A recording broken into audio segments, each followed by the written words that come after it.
नमस्कार दोस्तों, मैं आपका अपने चैनल विद्या गुरु में स्वागत करता हूं। इस वीडियो में आपके लिए जो भी अप्रैल मंथ के सेकंड वीक में करंट अफेयर बने हैं उनको हम यहां पर लेकर आ गए हैं। ऑलमोस्ट यहां पर सभी टॉपिक को यहां पर कवर करेंगे, चाहे वो नेशनल करंट अफेयर हो गया, इंटरनेशनल करंट अफेयर हो गया, बैंकिंग से रिलेटेड, अवार्ड से रिलेटेड, स्टेट से रिलेटेड, रैंकिंग से रिलेटेड या फिर कोई अपॉइंटमेंट हुआ हो, ये सारी चर्चा यहाँ पर करने वाले हैं। इंटरनेशनल करंट अफेयर को भी यहाँ पर हम डिस्कस करेंगे। मतलब सेकेंड वीक का, अप्रैल के सेकेंड वीक में जो भी करंट अफेयर बने हैं वो यहाँ से ही आएंगे, अगर सेकेंड वीक से बनते हैं तो। ठीक है, चलिए स्टार्ट करते हैं। अगर चैनल पर पहली बार आए हो, वीडियो को पहली बार देख रहे हो, तो आपसे अनुरोध है वीडियो को लाइक और चैनल को सब्सक्राइब कर दीजिएगा अगर वीडियो अच्छी लगे तो। ठीक है, चलिए स्टार्ट करते हैं। सबसे पहला यहाँ पर टॉपिक है नेशनल करंट अफेयर का, तो कैटेगरी वाइज पढ़ाया जाएगा जिससे कि आपको डिस्क्रिप्शन करने में ज़्यादा आसानी हो सके, मतलब अलग अलग कैटेगरी करने में आसानी हो सके। तो पहला क्वेश्चन यहाँ पर है कि एनवायरनमेंट मिनिस्टर हमारे कौन है? भूपेंद्र यादव। एनवायरनमेंट मिनिस्टर कौन है? भूपेंद्र यादव, यहाँ पे लिखा हुआ है, आप देख सकते हैं। तो इनके द्वारा प्रकृति ग्रीन इनिशिएटिव को लॉन्च किया गया। प्रकृति ग्रीन इनिशिएटिव, हो सकता है ये बहुत बड़ा काम कर रहे होंगे प्रकृति में, नहीं, ऐसा कुछ नहीं है। ये सिर्फ एक ऐसा इनिशिएटिव है जिससे कि लोगों को प्रोत्साहित किया जाएगा कि वो अच्छे एनवायरनमेंट को बनाने में एक योगदान दें। कैसा योगदान? पेड़ लगाएं। कैसा? गाड़ियों को थोड़ी थोड़ी दूरी पर ना ले जाए, पैदल चले जाए। मतलब अपने हिस्से का जो पॉल्यूशन है उसको कम करने की कोशिश करें। इसके लिए एक इनिशिएटिव चलाया गया है हमारे जो इस समय पर यूनियन एनवायरनमेंट मिनिस्टर है, जिनका नाम भूपेंद्र यादव है, उनके द्वारा, जिसका नाम रखा गया प्रकृति।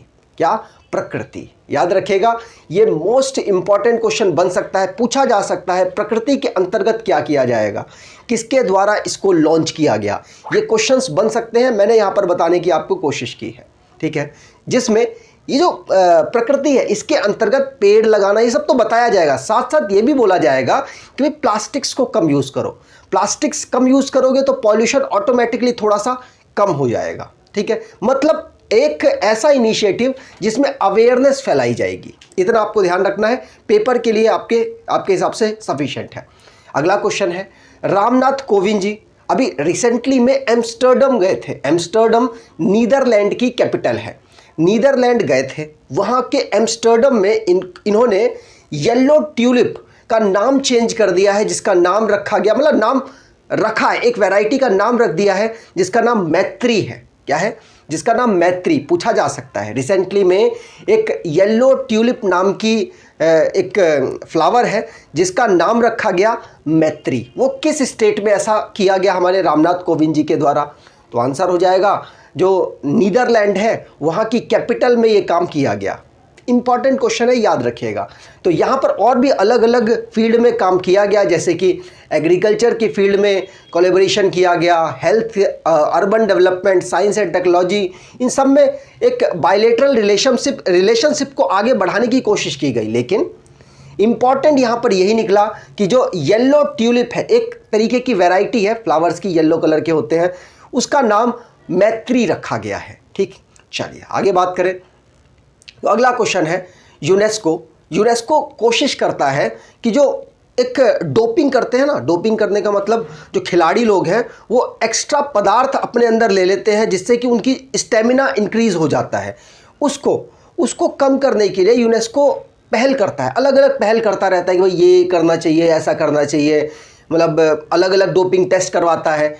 इसमें जो भारत की मिनिस्ट्री है, स्पोर्ट्स मिनिस्ट्री, उसके द्वारा $72,124 US की मतलब फंड इनको दिया गया है कि लीजिए आप बहुत अच्छा काम कर रहे हैं, इसको आप लीजिए और अपने काम को और आगे बढ़ाइए। तो भारत का यहाँ पर कंट्रीब्यूशन रहा है, आप अप्रॉक्सीमेटली याद रखिएगा, $72,000 US के आसपास वैल्यू भारत की जो मिनिस्ट्री है, स्पोर्ट्स मिनिस्ट्री, उसके द्वारा दी गई है यूनेस्को को, डोपिंग को एलिमिनेट करने के लिए।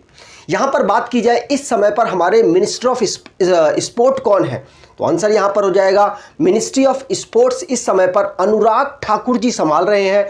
इनके पास ब्रॉडकास्टिंग की भी मिनिस्ट्री है, याद रखिएगा, ब्रॉडकास्टिंग की मिनिस्ट्री भी इन्हीं के पास है। आप यहाँ देख सकते हैं, ये अनुराग ठाकुर है। अनुराग सिंह ठाकुर। अगले क्वेश्चन की बात करें तो अगला क्वेश्चन है अवसार स्कीम है। क्या स्कीम है, इसके अंतर्गत है क्या? तो आपको बता दूं, अवसार स्कीम ऐसी स्कीम है जिसमें airport authority of India AAI के द्वारा एक स्पेस प्रोवाइड करा दिया जाएगा जो एयरपोर्ट्स होंगे वहां पर। एयरपोर्ट अथॉरिटी ऑफ इंडिया के अंतर्गत आने वाले जो एयरपोर्ट्स हैं वहां पर स्पेस प्रोवाइड कराया जाएगा जिसमें जो सेल्फ हेल्प ग्रुप है वो महिलाओं के लिए काम करने चाहिए, उनको वो स्पेस दे देंगे कुछ घंटों के लिए। फिर दूसरा जो सेल्फ हेल्प ग्रुप है उसको दे देंगे, जिससे कि वो लोग अपने प्रोडक्ट को प्रमोट कर सके जो यात्रीगण आते हैं उनके बीच में। इसीलिए ये इंपॉर्टेंट है क्योंकि महिलाओं को सशक्त करने के उद्देश्य से इस काम को किया गया है। तो याद रखिएगा, एयरपोर्ट अथॉरिटी ऑफ इंडिया ने अवसार स्कीम के अंतर्गत जो सेल्फ हेल्प ग्रुप है, महिलाओं को जो प्रमोट करते हैं, महिलाओं का जो आर्ट है उसको प्रमोट करते हैं, उसके लिए ये जगह प्रोवाइड कराएंगे जहां पर ये प्रमोशन कर सके अपने प्रोडक्ट का, जिससे कि लोग इनके प्रोडक्ट को यूज़ करें। कहां पर? जो एयरपोर्ट का यूज़ करने वाले लोग हैं उनके बीच में प्रमोशन के लिए एक जगह प्रोवाइड कराई है, याद रखिएगा। यहां पर बात हुई है एयरपोर्ट अथॉरिटी ऑफ इंडिया की, तो सिविल एविएशन के मिनिस्टर आपको पता होने चाहिए। तो इस समय पर ज्योतिरादित्य सिंधिया जी इस समय पर यूनियन मिनिस्टर है सिविल एविएशन के। एयरपोर्ट अथॉरिटी ऑफ इंडिया की बात करें तो हेडक्वार्टर इसका न्यू दिल्ली है। इसको फाउंड किया गया था 1995 में। संजीव कुमार जी इसके चेयरमैन हैं। ठीक है, चलिए आगे बात करें। अगला क्वेश्चन है साउथ सेंट्रल रेलवे है। साउथ सेंट्रल रेलवे आपको पता हो, भारत का जो रेलवे जोन है वो 18 रेलवेज जोन में डिवाइडेड है। ठीक है, भारत का जो रेलवे जोन है 18 में डिवाइडेड है। उसमें से साउथ सेंटर, साउथ नीचे वाला और सेंटर मतलब यहां वाला, यहां पे जो है रेलवे जोन, उसके द्वारा one station one product initiative को लॉन्च किया गया। ये जो one station one product initiative है उसको लॉन्च किया गया।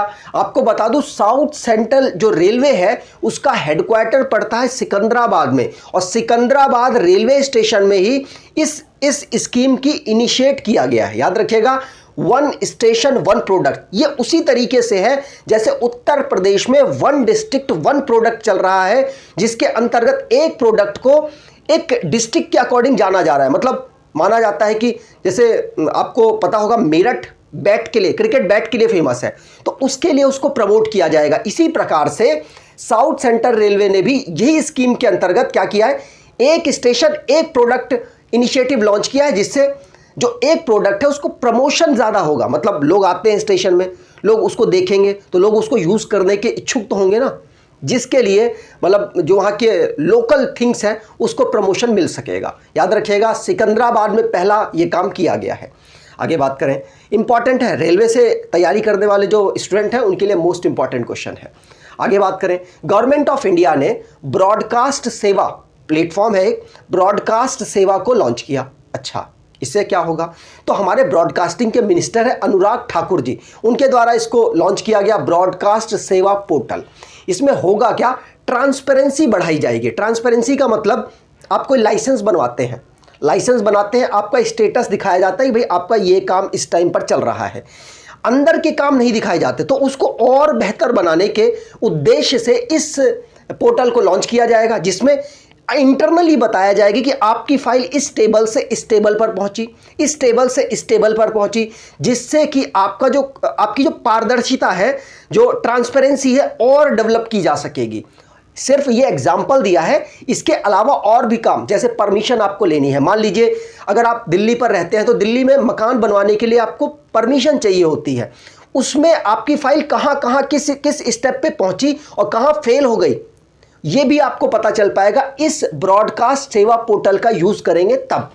याद रखिएगा, हमारी जो गवर्नमेंट ऑफ इंडिया है उसने इस पोर्टल को लॉन्च किया है, जिससे बेनिफिट ये होगा, पारदर्शिता, अलग अलग गवर्नमेंट काम जो हो रहे हैं उसमें पारदर्शिता आएगी। और ये मेन उद्देश्य रखा गया है हमारे जो अनुराग ठाकुर जी हैं उनके द्वारा। ठीक है, अब बात होगी इंटरनेशनल करंट अफेयर की। ये तो होगा हमारे नेशनल करंट अफेयर, उनकी हमने चर्चा कर ली।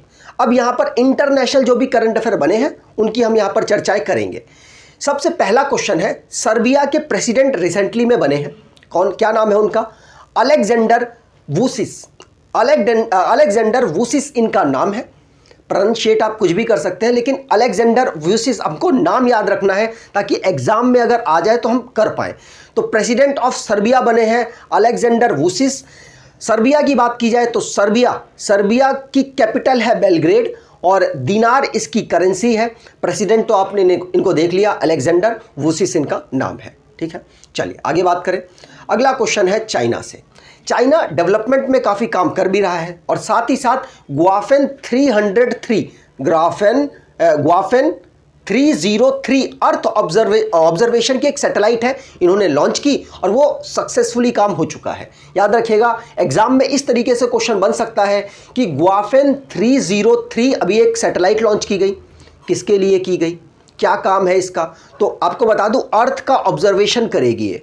ठीक, और किसके द्वारा लॉन्च की गई, तो चाइना के द्वारा इसको लॉन्च किया गया है। याद रखिए, इंपॉर्टेंट क्वेश्चन है। चाइना की बात करें तो चाइना की कैपिटल बीजिंग है, चाइना की करेंसी रेन बिनबी है और शी जिनपिंग इनके प्रेसिडेंट हैं। अनंत काल तक ये प्रेसिडेंट रहेंगे। भारत के प्रेसिडेंट कितने समय तक रहेंगे आपको बताना है। रशिया के प्रेसिडेंट कितने समय तक रहेंगे आपको बताना है। ये दो क्वेश्चन के आंसर दीजिए, अगले क्वेश्चन के बाद मैं आपको बताता हूं। ठीक है, कमेंट बॉक्स आपके लिए खुला हुआ है, इन दोनों को आपको आंसर देना है। कहाँ के, इंडिया के और रशिया के। आगे बात करें, अगला क्वेश्चन है श्रीलंका में क्राइसिस चल रहा है। हमको पता होना चाहिए कि हमारे आसपास के जो देश है, पड़ोसी देश है, उन पर क्या चल रहा है। एग्जाम में बन सकता है, इंपॉर्टेंट नहीं है, मैं इसको हटा भी सकता था, लेकिन मैंने इसको इसलिए ले लिया है आपको बता सकूं। श्रीलंका में क्राइसिस चल रहा है, फूड क्राइसिस, दवाइयों का क्राइसिस, मतलब ऑलमोस्ट जो क्राइसिस हो सकता है फाइनेंशियल, वो सब कुछ चल रहा है। आपको बता दूं, ये जो क्राइसिस है इसमें भारत इनकी बढ़ चढ़कर मदद कर रहा है। चाइना की वजह से, माना जाता है कि चाइना की वजह से इनकी जो ये हालत है वो हुई है, और भी इंटरनल रीज़न हो सकते हैं। यहाँ पर बात की जाए तो श्रीलंका में क्राइसिस है, वहाँ पर अभी रिसेंटली में फाइनेंशियल इमरजेंसी भी लगानी पड़ी, मतलब वहाँ के जो प्रेसिडेंट है गोटाबाया राजपक्षे जी, उनके द्वारा इमरजेंसी भी लगानी पड़ी। और उनके जो भाई हैं महिंद्रा राजपक्षे, वो प्राइम मिनिस्टर के पद पर है। मतलब माना जाता है कि जो इस समय पर सबसे हाईएस्ट जो पद है श्रीलंका के, उसमें जो राजपक्षे फैमिली है उन्हीं के मेंबर्स बैठे हुए हैं। मेन रीज़न उनको ही माना जाता है, उन्होंने ही इस क्राइसिस को जन्म दिया है, चाइना से लोन ले लेकर। ये अलग बात है, हमको बस ये याद रखना है अभी श्रीलंका में फाइनेंशियल क्राइसिस चल रहे हैं, एग्जाम में बन सकता है। इनके जो प्रेसिडेंट साहब हैं उनका नाम है गोटाबाया राजपक्षे, महिंद्रा राजपक्षे इनके प्राइम मिनिस्टर का नाम है। इनकी जो कैपिटल है वो कोलंबो तो कमर्शियल कैपिटल है, और जयवर्धनापुरम कोट्टे इनकी एक एडमिनिस्ट्रेटिव कैपिटल है। याद रखिएगा, ये पूछा जा सकता है आपसे। अगले क्वेश्चन की बात करें तो अगला भी हमारे पड़ोसी देश से ही है। पड़ोसी देश में शहबाज शरीफ, जो कि आपको पता होगा नवाज शरीफ थे पहले इनके प्राइम मिनिस्टर। नवाज शरीफ के भाई हैं, भाई हैं, अब ये प्राइम मिनिस्टर बन गए हैं कहाँ के, पाकिस्तान के। किसको इन्होंने हटाया है, तो क्रिकेटर इमरान खान को इन्होंने हटा दिया है। मतलब विरोध हो रहा था उनका, अब वो हट चुके हैं और काफ़ी उम्र दराज पर्सन है, 70 साल के ये पर्सन है। पाकिस्तान की जो पाकिस्तान मुस्लिम लीग एक इनकी पार्टी है, उनके माध्यम से ये अपोजिशन के अभी तक लीडर थे, अब ये प्राइम मिनिस्टर वहाँ के बन गए हैं। बात की जाए पाकिस्तान की, तो पाकिस्तान भारत के साथ 5 स्टेट और 5 स्टेट यूनियन टेरिटरी के साथ बाउंड्री टच करता है। 5 का मतलब यहाँ पर 3 स्टेट है और 2 यूनियन टेरिटरीज है। 5 स्टेट कौन कौन से हैं, गुजरात, राजस्थान और पंजाब, ये 3 स्टेट बाउंड्री टच करते हैं पाकिस्तान के साथ, और 2 यूनियन टेरिटरी हैं, वो कौन कौन सी, जम्मू कश्मीर और लद्दाख। ये यूनियन टेरिटरीज बाउंड्री टच कर रही है, मतलब टोटल 5 यूनियन टेरिटरी और स्टेट मिलाकर पाकिस्तान के साथ बाउंड्री टच कर रहे हैं। पूछा जाता है सबसे लंबी बाउंड्री इस समय पर किसकी है, तो राजस्थान की सबसे लंबी बाउंड्री है। पाकिस्तान की बात करें तो पाकिस्तान की कैपिटल इस्लामाबाद है, प्रेसिडेंट आरिफ अलवी हैं, और इनकी जो पॉपुलेशन है याद रखना ऐसे इंपॉर्टेंट नहीं है, बस ऐसे ही लिख दिया है, 22 करोड़ के आसपास है। हमारी आपको पता है 130 करोड़ के ऊपर पहुंच चुकी होगी, अभी डेटा आएगा उसमें हमें पता चलेगा। पाकिस्तान की जो करेंसी है वो पाकिस्तानी रुपी है, और प्राइम मिनिस्टर तो आपने देख ही लिया, शहबाज शरीफ है। ठीक है, चलिए आगे बात करें। अब जितनी भी बात होगी वो स्टेट संबंधित जो करंट अफेयर बने हैं उनकी हम यहाँ पर चर्चा करेंगे।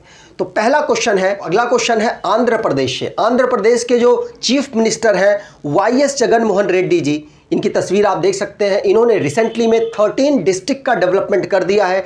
इनके पास ऑलरेडी 13 डिस्ट्रिक्ट थे, लेकिन और 13 डिस्ट्रिक्ट का इन्होंने डेवलपमेंट किया है। याद रखिएगा, सारे नाम आप याद नहीं कर सकते, मैंने वैसे लगा दिए हैं, लेकिन आप देख लीजिए। टोटल इस समय पर इनके पास 26 डिस्ट्रिक्ट हो चुके हैं। कोई पूछेगा नहीं नाम क्या है, बस आपको ये याद रखना है 13 डिस्ट्रिक्ट यहाँ पर बन चुके हैं। ठीक है, चलिए आगे बात करें। तो अगला क्वेश्चन है गांगौर फेस्टिवल। गांगौर फेस्टिवल राजस्थान में सेलिब्रेट किया गया। बस आपको ये याद रखना है गांगौर फेस्टिवल कहाँ पर सेलिब्रेट हुआ, राजस्थान में सेलिब्रेट हुआ। भारत का सबसे बड़ा एरिया वाइज, भारत का सबसे बड़ा राज्य है ये। पॉपुलेशन वाइज भारत का सबसे बड़ा राज्य है हमारा उत्तर प्रदेश। याद रखना है, दूसरे नंबर पर एरिया वाइज मध्य प्रदेश आता है। आपको ये बात भी याद रखनी है, एग्जाम में पहला और दूसरा इंपॉर्टेंट होते हैं। यहां पर बात की जाए गांगौर फेस्टिवल, जो कि राजस्थान के अलावा और भी दूसरे स्टेट्स में मनाया जाता है, लेकिन रिसेंटली राजस्थान में ये मनाया गया। मध्य प्रदेश, गुजरात और वेस्ट बंगाल, इन तीनों स्टेट्स में भी ये मनाया जाता है। चीफ मिनिस्टर की बात करें तो राजस्थान के चीफ मिनिस्टर अशोक गहलोत हैं। कलराज मिश्र यहाँ के गवर्नर हैं और कैपिटल जयपुर है। आगे बात करें, क्वेश्चन है तमिलनाडु से। तमिलनाडु के जो चीफ मिनिस्टर है MK स्टालिन, जो कि मेरी फोटो के नीचे ही आपको दिख रहे होंगे, हल्के हल्के से अगर हटाऊं तो आपको दिख जाएंगे पूरी तरीके से। तो गवर्नर जो चीफ मिनिस्टर है तमिलनाडु के MK स्टालिन जी ने कवल उथावी ऐप को लॉन्च किया है, जो कि इमरजेंसी के समय पर काम पे आएगी। जैसे मान लीजिए अभी कोरोना वायरस हुआ था, तो डायरेक्टली कांटेक्ट एडमिनिस्ट्रेटर के साथ डायरेक्टली कांटेक्ट कैसे किया जाए, इस ऐप के थ्रू आप कर सकते हैं। मतलब ऐप यूज़ करके पुलिस वाले, जो हेड ऑफ डिपार्टमेंट है, वो डायरेक्टली कंट्री के जो स्टेट के जो पीपल्स हैं उनसे कांटेक्ट कर सकते हैं, और जो भी अनाउंसमेंट है डायरेक्टली की जा सकती है। इसके लिए इस ऐप को लॉन्च किया गया। इसका नाम है कावल उथावी ऐप।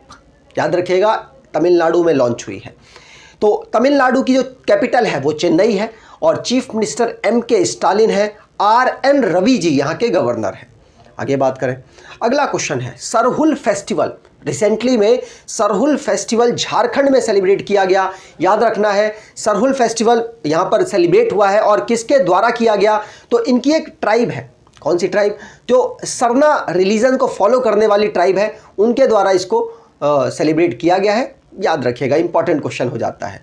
चीफ मिनिस्टर बात करें तो हेमंत सोरेन यहाँ के चीफ मिनिस्टर हैं और रमेश बैस यहाँ के गवर्नर हैं। अगले क्वेश्चन की बात होगी कर्नाटका में जो मिल्क के प्रोड्यूसर हैं, मिल्क को प्रोड्यूस करने वाले कॉपरेटिव्स हैं, उनके लिए कर्नाटका ने एक कॉपरेटिव बैंक को लॉन्च किया है। मतलब जो मिल्क को प्रोड्यूस करने वाले लोग जो इस बिजनेस में लगे हुए हैं, उनके लिए कॉपरेटिव, उनको समर्पित एक कॉपरेटिव बैंक को लॉन्च किया गया। जिससे क्या होगा, मतलब मान लीजिए किसी को लोन चाहिए जो मिल्क प्रोड्यूस के पूरे सिस्टम में जुड़ा हुआ है, तो उसको लोन मिल जाएगा। उसी प्रकार से अगर कोई अपना जो मिल्क प्रोडक्शन का बिजनेस स्टार्ट करना चाहता है, उसका प्लान अच्छा है, तो उसको लोन मिल जाएगा। मतलब लोन डायरेक्टली प्रोवाइड कराया जाएगा उन पर्सन्स को जो कि मिल्क प्रोड्यूसिंग में काम कर रहे हैं। वैसे आपको बता दूं, भारत देश में इस समय पर दूध के प्रोडक्शन में, मिल्क प्रोडक्शन में उत्तर प्रदेश टॉप पर है। उत्तर प्रदेश में बहुत ज़्यादा मतलब प्रोडक्शन होता है मिल्क का। बाकी मान लिया जाए कि कर्नाटका भी कोशिश कर रहा है, लेकिन देखते हैं आगे क्या होगा। लेकिन अभी उत्तर प्रदेश यहाँ पर टॉप पर है। ठीक है, बात की जाए तो ये जो बसवराज बोम्मई जी हैं, जो कि चीफ मिनिस्टर है कर्नाटका के, उन्होंने नंदिनी शेरा समाधि कोऑपरेटिव बैंक इसको इस्टेब्लिश किया है, जिससे कि मिल्क प्रोडक्शन को इनके यहाँ पर बढ़ाया जा सके। मिल्क प्रोडक्शन की जो स्ट्रेंथ है, उत्तर प्रदेश को कहीं ना कहीं टक्कर दी जा सके। अमित शाह जी भी यहाँ पर अवेलेबल थे जब लोगो लॉन्च किया जा रहा था उसमें। तो बात करें कर्नाटका की कैपिटल बेंगलुरु है। कर्नाटका के जो चीफ मिनिस्टर हैं बसवराज एस बोम्मई है, गवर्नर थावर चंद गहलोत हैं। आगे बात करें, अगला क्वेश्चन है मध्य प्रदेश से। मध्य प्रदेश में उद्यम क्रांति योजना को लॉन्च किया गया। जो उद्यम क्रांति योजना है, ये है क्या? नॉर्मली मैंने जब पढ़ा था तो मुझे लगा बहुत बड़ी स्कीम होगी, मतलब ये किया जाएगा वो किया जाएगा, ऐसा कुछ है नहीं। इसमें क्या किया गया है, जो MSME सेक्टर में लगे हुए युवा हैं उनको 1 लाख से लेकर 50 लाख का लोन आसानी से प्रोवाइड कराने की कोशिश इस स्कीम के अंतर्गत की जाएगी। दिखाने की कोशिश तो यही की गई है कि जो मुख्यमंत्री उद्यम क्रांति योजना है उसके अंतर्गत मध्य प्रदेश के जो युवा हैं जो एमएसएमई सेक्टर में लगे हुए हैं उनको प्रमोट करने के लिए 1 लाख से 50 लाख तक का लोन आसानी से प्रोवाइड कराया जाएगा, जिससे कि वो सेल्फ एम्प्लॉयड हो सके, सरकार पर बोझ ना बने।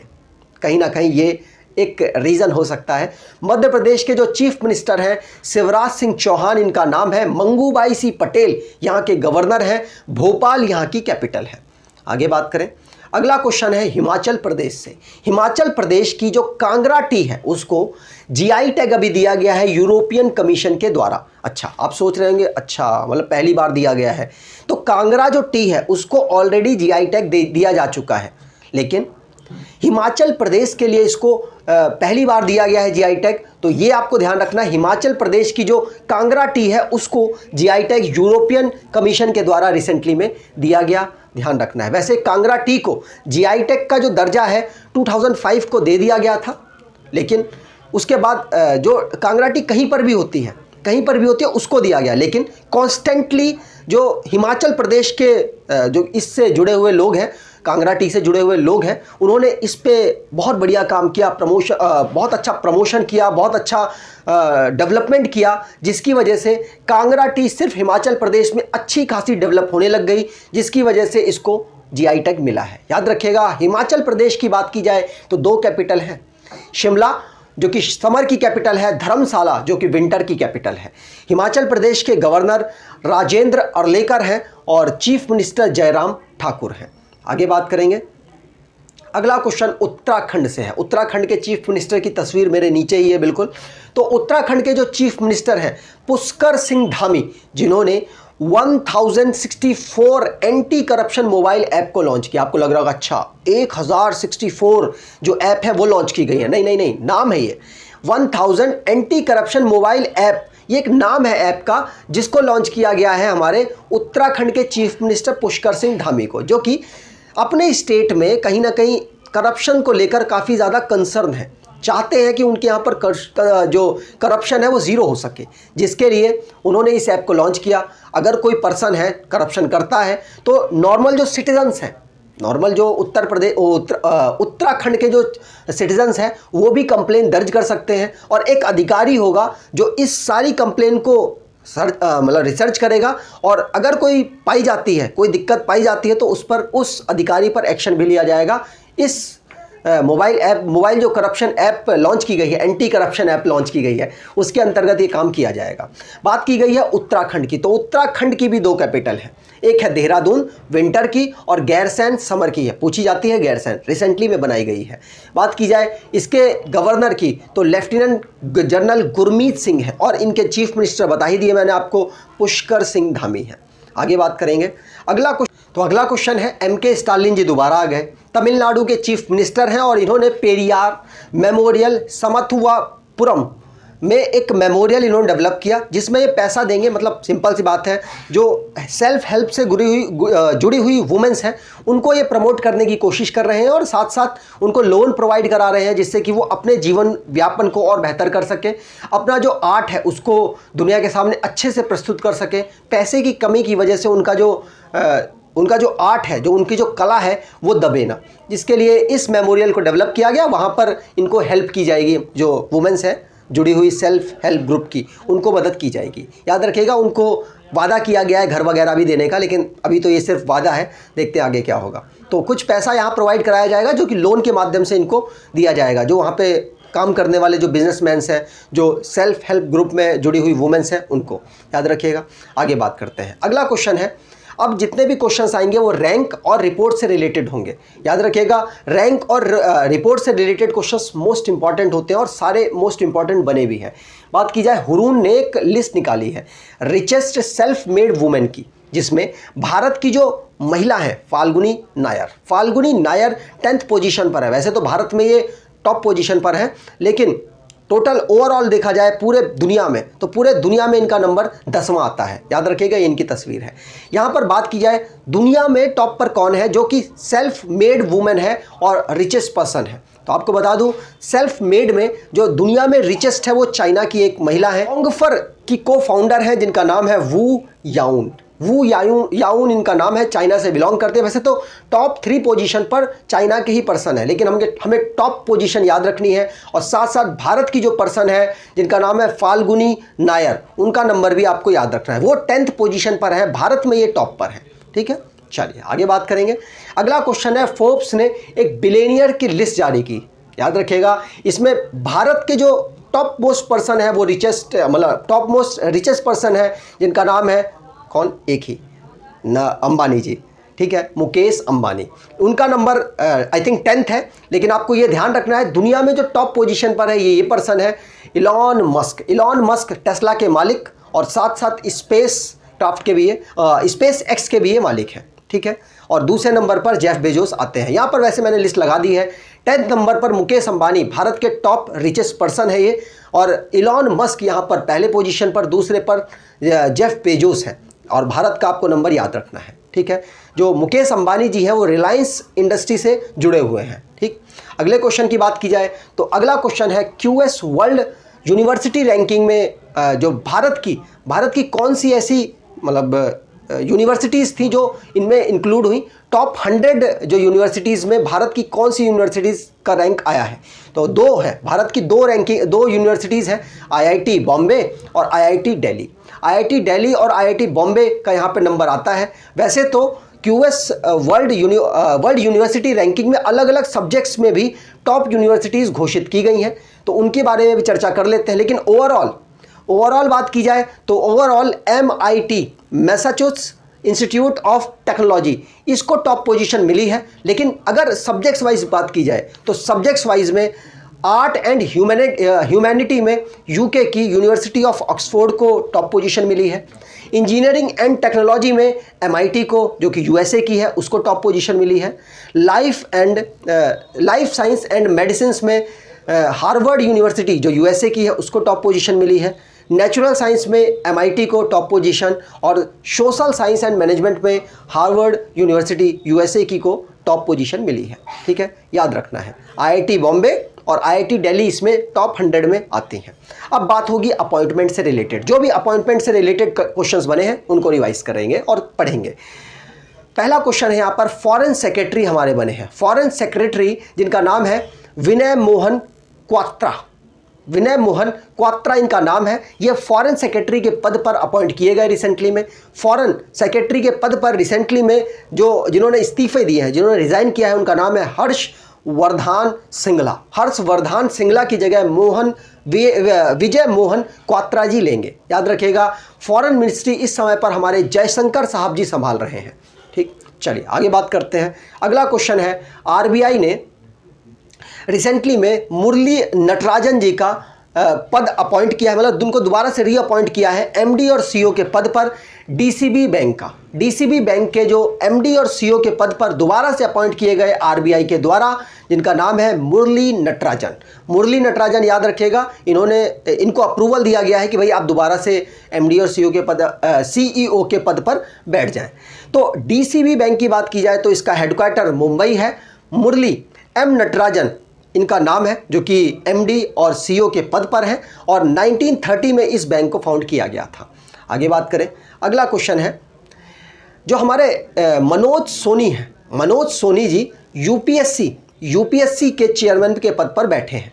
जोशी साहब की ये जगह लेने वाले हैं। याद रखिएगा, मनोज सोनी यूपीएससी में कैसे याद कर सकते हैं, मेरे दिमाग में एक ट्रिक बन रही है। क्या है ट्रिक? तो मनोज सोनी जी, जैसे मान लीजिए अगर यूपीएससी का आप कोई भी एग्जाम निकाल देते हैं तो आप सोने लगते हैं। ठीक है, आपकी नाक बड़ी हो जाती है, चौड़ी हो जाती है और आप सोने लगते हैं। तो यूपीएससी के चेयरमैन मनोज सोनी जी बने हैं। इंपॉर्टेंट है, जो पिछले वाले थे जोशी साहब, वो भी बहुत ज़्यादा पूछे गए और ये भी आपसे एग्जाम में बहुत ज़्यादा पूछे जाएंगे। आगे बात करें, अब यहाँ पर स्टार्ट करेंगे स्पोर्ट्स से रिलेटेड जो करंट अफेयर बने हैं उनकी। तो स्पोर्ट्स से रिलेटेड में पहला ही क्वेश्चन मोस्ट इंपॉर्टेंट है, क्योंकि गोल्फ में भारत का इतना वर्चस्व नहीं है। अगर इससे क्वेश्चन बनता है तो आपके लिए मोस्ट इंपॉर्टेंट हो जाता है, नाम याद रखना होता है। तो रिया जाड़ौन जो कि एक बच्ची है 13 ईयर की, जिन्होंने 11वें नंबर का DGC ladies open amateur golf championship को जीत लिया। इनका नाम याद रखेगा, रिया जाड़ौन। आपसे पूछा जा सकता है रिया जाड़ौन किस गेम से बिलोंग करती हैं? आपको पता होना चाहिए, गोल्फ से। भारत में इन्होंने भारत को गोल्फ में जो लेडीज़ की कैटेगरी है DCG open amateur gold golf championship में भारत को इन्होंने जीत दिलाई है। याद रखिएगा, इंपॉर्टेंट क्वेश्चन है। अगली बात की जाए, अगला क्वेश्चन है जो हमारे साल की 3rd कारों की रेस हुई है, पहली कौन सी थी? पहली थी बहरेन ग्रैंड प्रिक्स, जिसको इन्हीं के द्वारा जीत लिया गया, जिन्होंने ऑस्ट्रेलियन ग्रैंड प्रिक्स को जीता है। ऑस्ट्रेलियन ग्रैंड प्रिक्स को जीता है चार्ल्स लेक्लेयर ने। चार्ल्स लेक्लेयर ने ही जो साल की पहली रेस हुई थी बहरेन ग्रैंड प्रिक्स को भी जीत लिया था। और दूसरी जो रेस हुई थी आई थिंक सऊदी अरेबिया की थी, उसमें ये दूसरे नंबर पर आए थे। बात की जाए और उसको किसने जीता था? तो उसको जीता था मैक्स वर्स्टप्पन ने। 3 रेस हुई हैं, एक सऊदी अरब की और एक बहरेन ग्रैंड प्रिक्स और एक ऑस्ट्रेलियन और बहरेन को इन्होंने जीता चार्ल्स लेक्लेयर ने, और जो बची सऊदी अरेबिया की उसको किसने जीता? मैक्स वर्स्टप्पन ने। ठीक है, नीदरलैंड के प्लेयर हैं। तो बात की जाए चार्ल्स लेक्लेयर की, तो चार्ल्स लेक्लेयर फरारी चलाते हैं, मोनाको से बिलोंग करते हैं। नाम याद रखिएगा, ये क्वेश्चंस बनते हैं आपके एग्जाम में। अगले क्वेश्चन की बात करें, दीपिका पल्लिकल कार्तिक और सौरव घोषाल, इन दोनों ने मिलकर जो वर्ल्ड डबल स्क्वैश चैंपियनशिप है उसमें भारत को गोल्ड मेडल जिताया है। वैसे भारत इस गेम में मेडल वगैरह ज़्यादा पाता नहीं है, अब इसमें पा गया है, तो ये दोनों प्लेयर इंपॉर्टेंट हो जाते हैं, सौरव घोषाल और दीपिका पल्लिकल कार्तिक, ये दोनों नाम इंपॉर्टेंट हो जाते हैं, याद रखना है आपको। अगले क्वेश्चन की बात करें तो आईसीसी ने रिसेंटली में अपने player of the month March के लिए अनाउंस किए हैं। हर महीने जो प्लेयर ऑफ द मंथ है वो आता है, लेकिन आपको रिसेंट वाला और यूनिक वाला आपको याद रखना ज़रूरी होता है। जैसे पहले जो प्लेयर ऑफ द मंथ है वो किसको दिए गए? तो ऋषभ पंत जी को वो पहला अवार्ड दिया गया था, और सबमिन इस्माइल जो कि साउथ अफ्रीका से बिलोंग करती हैं उनको वुमेन कैटेगरी में दिया गया था। लेकिन ICC player of the month March के लिए दिया गया बाबर आजम को पहले भी दिया जा चुका है, मतलब दूसरी बार इनको दिया जा रहा है। बाबर आजम को मेन में, और ऑस्ट्रेलिया की रकेल हैन को जो वुमेन कैटेगरी में इनको दिया गया है प्लेयर ऑफ द मंथ का अवार्ड। याद रखिएगा, बाबर आजम ये कैप्टन है पाकिस्तान के लिए कैप्टनसी करते हैं, बैट्समैन है, और विराट कोहली के बराबर इनको माना जाता है। बात की जाए ऑस्ट्रेलिया की जो रन मशीन है जिनका नाम रकेल रायन है, उनको आईसीसी आईसीसी ने वुमेन में प्लेयर ऑफ द मंथ के रूप में इनको नवाजा है, और मैन तो मैंने आपको बताई दिया बाबर आजम। बात की जाए आईसीसी की, तो आईसीसी को इस समय पर चेयरमैन के पद पर काम कर रहे हैं ग्रेग बार्कले, जो कि न्यूजीलैंड से बिलोंग करते हैं। आईसीसी के इस समय पर सीईओ जियोफ एलाडिस हैं, जो कि ऑस्ट्रेलिया से बिलोंग करते हैं, और आईसीसी का headquarter Dubai United Arab Emirates में है। पहले स्टार्टिंग में जब फाउंड हुई थी तो इसका हेडक्वार्टर लंदन में था, लेकिन बाद में इसका हेडक्वार्टर शिफ्ट किया गया। कब शिफ्ट किया गया? तो 2005 में शिफ्ट किया गया, और शिफ्ट करके दुबई में इसका हेडक्वार्टर डाला गया। और आईसीसी को फाउंड किया गया था 1909 में, स्टार्टिंग में हेडक्वार्टर था लंदन। आगे बात करें, अगला क्वेश्चन है अवार्ड से रिलेटेड। जितने भी अवार्ड से रिलेटेड करंट अफेयर बने हैं उनको हम यहाँ पर चर्चा करेंगे। तो पहला क्वेश्चन है जो कि मोस्ट इंपॉर्टेंट है, रिसेंटली के एग्जाम में पूछे भी गए हैं। चमेली देवी जैन अवार्ड, जो कि पत्रकारिता के क्षेत्र में उत्कृष्ट परफॉर्म करने वाले को ये दिया जाता है, मतलब बेहतर परफॉर्मेंस करने वाले को दिया जाता है। जो दबे हुए पर्सन्स हैं उनकी आवाज़ उठाने के लिए दिया जाता है, जिनका नाम है आरेफा जौहरी को 2021 के लिए ये अवार्ड दिया गया है। मतलब 2021 में इन्होंने बहुत बढ़िया काम किया होगा पत्रकारिता के क्षेत्र में, जर्नलिस्ट के क्षेत्र में। याद रखेगा, आरेफा जौहरी इनका नाम है, पूछा जा सकता है आपसे। अगले क्वेश्चन की बात करें तो अगला क्वेश्चन है रामदरश मिश्रा सरस्वती सम्मान से सम्मानित किए गए, इंपॉर्टेंट पर्सन हो जाते हैं। रामदरश मिश्रा सरस्वती सम्मान आपको पता होगा, पूछा भी जाता है एग्जाम में। तो रामदरश मिश्रा जी का नाम आपको याद रखना है।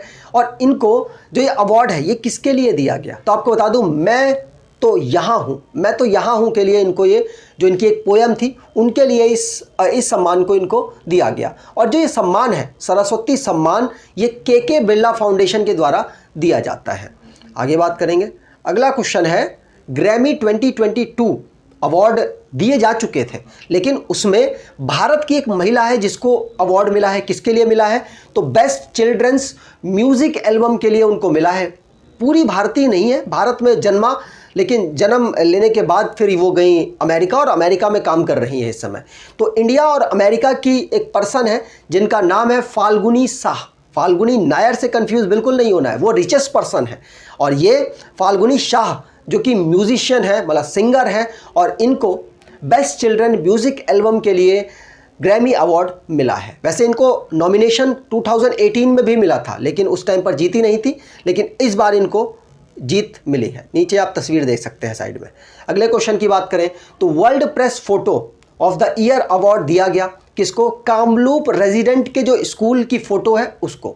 आपको बता दूं इस फोटो को खींचा किसने था? तो कनाडा के एक फोटोग्राफर हैं जिनका नाम है अंबर ब्रेकन। इन्होंने इस फोटो को खींचा था। इसके बारे में अगर आपको बताऊं तो कुछ जो बच्चे थे उनको एक ही तरीके की बीमारी की वजह से उनकी डेथ हो गई थी। जब उनकी डेथ हो गई तो उनका जो ताबूत लगाया गया, उनके ऊपर ड्रेस टांग दी गई, जिस फोटो को इन्होंने क्लिक किया, और इसके लिए इनको world press photo of the year से सम्मानित, वर्ल्ड प्रेस ने फोटो ऑफ द ईयर से सम्मानित किया। याद रखिएगा, अंबर ब्रेकन इनका नाम है। ठीक है, चलिए आगे बात करें। अगला क्वेश्चन है वेंकैया नायडू ने, ये क्वेश्चन इतना इंपॉर्टेंट नहीं है, बस लिख लीजिएगा। वेंकैया नायडू ने संगीत नाटक अकेडमी और ललित कला अकेदमी के फेलोशिप और अवार्ड अभी रिसेंटली में दिए हैं। वैसे आपको बता दूं जो हमारे नायडू साहब हैं उन्होंने टोटल 43 अवार्ड 2018 के लिए दिए हैं। उसके बाद मतलब कोई सेरेमनी हुई नहीं होगी कोरोना वायरस की वजह से, या कोई और रीज़न रहे होंगे जिसकी वजह से 43 एमिनेंट्स मतलब आर्टिस्ट को अवार्ड दिए गए हैं, जिसमें से 4 फेलो थे और 40 अवार्ड्स थे। पूछे नहीं जा सकते, सिर्फ इतना याद रखना, वेंकैया नायडू संगीत नाट्य अकादमी और ललित कला अकादमी के फेलोशिप और अवार्ड्स को अभी डिस्ट्रीब्यूट करके आए हैं। अगले क्वेश्चन, और 13 नंबर के हैं, वाइस प्रेसिडेंट ये 13 नंबर के हैं भारत के। अगले क्वेश्चन की बात करें तो अगला क्वेश्चन है जो बंगाली ऑथर हैं, बंगाल के जो ऑथर हैं अमर मित्रा जी को ओ हेनरी अवार्ड से सम्मानित किया गया। आप कहेंगे अरे बहुत इंपॉर्टेंट क्वेश्चन, नहीं इंपॉर्टेंट नहीं है, बस सिर्फ अवार्ड दिया गया इसलिए आपके लिए लेकर आया हूं। तो ओ हेनरी अवार्ड पूछा भी नहीं गया आज तक। ओ हेनरी अवार्ड अमर मित्रा जी को दिया गया, सिर्फ नाम याद रख लीजिएगा। और इनको 2006 में साहित्य अकेडमी अवार्ड से भी सम्मानित किया गया। ठीक है, चलिए आगे बात करें तो ये इंपॉर्टेंट क्वेश्चन है, इसको आपको लिखना पड़ेगा। यहां पर आपको बताया गया है असम के एक पोएट हैं जिनका नाम है नीलमानी फुकन, जो कि असम से बिलोंग करते हैं, जिनको 56 नंबर का ज्ञानपीठ अवार्ड सम्मान दिया गया। आपको बता दूं मौजो साहब हैं, वो भी मतलब पोएट हैं कोंकणी भाषा के, पुणे कह रहा हूँ, गोवा में वो बोली जाती है कोंकणी भाषा के वो पोएट हैं। उनको 57 नंबर का ज्ञानपीठ अवार्ड दिया गया है, तो वो भी याद रखना है। क्या? मौजो नाम है उनका, मौजो। और नीलमानी फुकन जी 56 नंबर के हैं, इनको ये अवार्ड रिसेंटली में दिया गया। अनाउंस बहुत पहले हो चुका था, लेकिन अभी अवार्ड मिला है इसलिए इंपॉर्टेंट है। 56 नंबर के ये, 57 नंबर के मौजो, जो कि गोवा से बिलोंग करते हैं, कोंकणी भाषा के पोएट हैं। अगले क्वेश्चन की बात करेंगे, कौन से क्वेश्चंस आएंगे? डिफेंस के। डिफेंस से रिलेटेड जो क्वेश्चंस होंगे उनकी हम यहाँ पर चर्चा करेंगे। एक ही वीडियो में, मैं पहले क्या करता था, 2 वीडियो लाता था, 2 वीडियो में आधे टॉपिक को कवर करता था, लेकिन यहाँ पर क्या हो रहा है, मैं एक ही वीडियो में सारे टॉपिक को कवर कर दे रहा हूँ, जिससे आपको भी मतलब तसल्ली रहे और मेरे को भी 2 बार अपलोड करने का जो समय है वो बच जाए, है ना। तो चलिए कोई बात नहीं, अगले क्वेश्चन की बात करते हैं। तो अगला क्वेश्चन है खंजर जो 2022 है, एक एक्सरसाइज है जो कि किर्गिस्तान के साथ भारत करता है। 9th नंबर का एडिशन है, ये आपको ध्यान रखना है। और जो ये खंजर जो एक्सरसाइज है, इसको किया कहाँ जाएगा? आपके दिमाग में आ रहा होगा कहीं ना कहीं तो किया जाएगा, जहाँ जैसे कि भारत में किया जाए। तो मैं आपको बता दूं, भारत के बकलोह में हिमाचल प्रदेश पड़ता है, वहाँ किया जाएगा। मैंने बकलोल से याद कर रखा है। बकलोह में जो हिमाचल प्रदेश जगह है, वहाँ पर ये एक्सरसाइज को किया जाएगा। ठीक है, याद रखना है आपको। जो खंजर एक्सरसाइज है 9th नंबर की है, उसको बकलोह में किया जाएगा, जो कि हिमाचल प्रदेश में पड़ता है। अगले क्वेश्चन की बात करें। अगला क्वेश्चन है इंडिया की जो पिनाका MK1 है, उसका एनहांस्ड वर्जन को अभी रिसेंटली में सक्सेसफुली टेस्ट फायर किया गया। किसने किया? DRDO ने और इंडियन आर्मी ने, दोनों ने मिलकर इसको सक्सेसफुली टेस्ट फायर किया है। और आपके दिमाग में चल रहा होगा कहीं उड़ीसा के कॉस्ट में किया होगा। नहीं नहीं नहीं नहीं, हर बार उड़ीसा नहीं पहुंचेंगे, इस बार राजस्थान पहुंचेंगे। राजस्थान के पोखरन फायरिंग रेंज में इसको टेस्ट फायर किया गया सक्सेसफुली। बात की जाए डीआरडीओ की, तो डीआरडीओ की रिसेंटली में बात हुई है, तो डीआरडीओ के चेयरमैन इनके जी सतीश रेड्डी हैं, हेडक्वार्टर नई दिल्ली है और 1958 में इसको फाउंड किया गया था। आगे बात करें, अगला क्वेश्चन है, डीआरडीओ ने ही anti tank guided missile Helina का टेस्ट फायर किया। अब सोचिए, पूछा जा सकता है हेलिना क्या है, आपसे पूछा जाएगा एक सैटेलाइट है, आपसे पूछा जाएगा एक मिसाइल है, एक एंटी टैंक मिसाइल है, तो आपको पता होना चाहिए, जब पता होगा तभी आप बता पाएंगे कि एंटी टैंक गाइडेड मिसाइल है हेलिना, जिसको रिसेंटली में डीआरडीओ के द्वारा टेस्ट फायर किया गया। ये सिर्फ इतने ही क्वेश्चन बनते हैं और तो एक्स्ट्रा फैक्ट्स सिर्फ याद करने के लिए बताए जाते हैं। डीआरडीओ ने इंडियन आर्मी, इंडियन एयरफोर्स के साथ मिलकर इसको टेस्ट फायर किया है। हेलिना इसका नाम है। पोखरन की जो डेजर्ट रेंज है राजस्थान में, वहां पर इसको टेस्ट फायर किया गया है। अगले क्वेश्चन की बात करेंगे, तो अब मिसलेनियस क्वेश्चन यहां पर आपके लिए आए हैं। मिसलेनियस मतलब किसी कैटेगरी में इनको नहीं डाला जा सकता। जैसे कि लेह में एक गाँव है, गाँव में एक ससोमा कम्युनिटी है इनकी, वहाँ पर इन्होंने एक म्यूज़ियम इस्टेब्लिश किया है, गया ससोमा। ठीक है, याद रखिएगा, बस ये याद रखना है।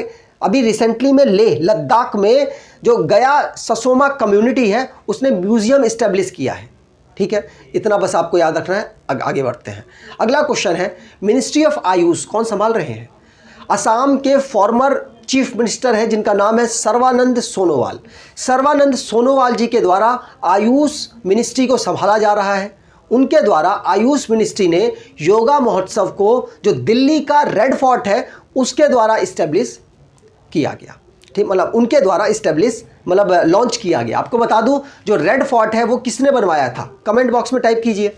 आपको अगर रिसेंटली में पता है कि रेड फोर्ट को किसके द्वारा डेवलप किया गया। अब आप पूछेंगे कहाँ वाला, आगरा का कि दिल्ली का? तो भैया कहाँ पर ये सेलिब्रेट हो रहा है? दिल्ली में। तो दिल्ली का रेड फोर्ट कहाँ किसके द्वारा बनवाया गया, आपको कमेंट बॉक्स में टाइप करना है। मैं आपको बता दूं, मिनिस्ट्री ऑफ आयुष जो कि सर्बानंद सोनोवाल जी संभाल रहे हैं, उन्होंने योगा महोत्सव को अभी इनॉग्रेट किया है, जहाँ पर मोस्टली इस एक्टिविटीज़ को किया जाएगा, लोगों को सिखाया जाएगा, लोगों को प्रमोट किया जाएगा कि योगा को अपनाएं। और साथ साथ एक नोन फेस को यहाँ पर चीफ गेस्ट के पद पर बुलाया गया है, जिनका नाम है श्री ओम बिरला जी, जो कि 17th नंबर के जो हमारी लोकसभा चल रही है उसके चेयरमैन हैं। आगे बात करें, अगला क्वेश्चन है, जो XE मतलब एक्सटेंडेड वर्जन का जो और कोरोना वायरस है वो आ गया है, जो कि भारत में पहला केस ऑब्जर्व किया गया। वैसे दुनिया में अगर देखा जाए तो दुनिया में ये यूके में सबसे पहला केस ऑब्जर्व किया गया था, यूनाइटेड किंगडम में सबसे पहला केस ऑब्जर्व किया गया, और भारत में जो इसका पहला केस है वो मुंबई में ऑब्जर्व किया गया। साउथ अफ्रीका से एक महिला आई थी और वो भारत में आई तो उनको टेस्ट किया गया तो पॉजिटिव मिल गई, जिनके अंदर XE वेरिएंट का कोरोना वायरस मिला है, मतलब एक्सटेंडेड, जिसको कप्पा वेरिएंट भी कहा जाता है। याद रखिएगा, XE वेरिएंट को ही कप्पा वेरिएंट भी कहा जा रहा है, जो कि भारत में मुंबई में सबसे पहली बार मिला है, दुनिया में यूके में मिला है।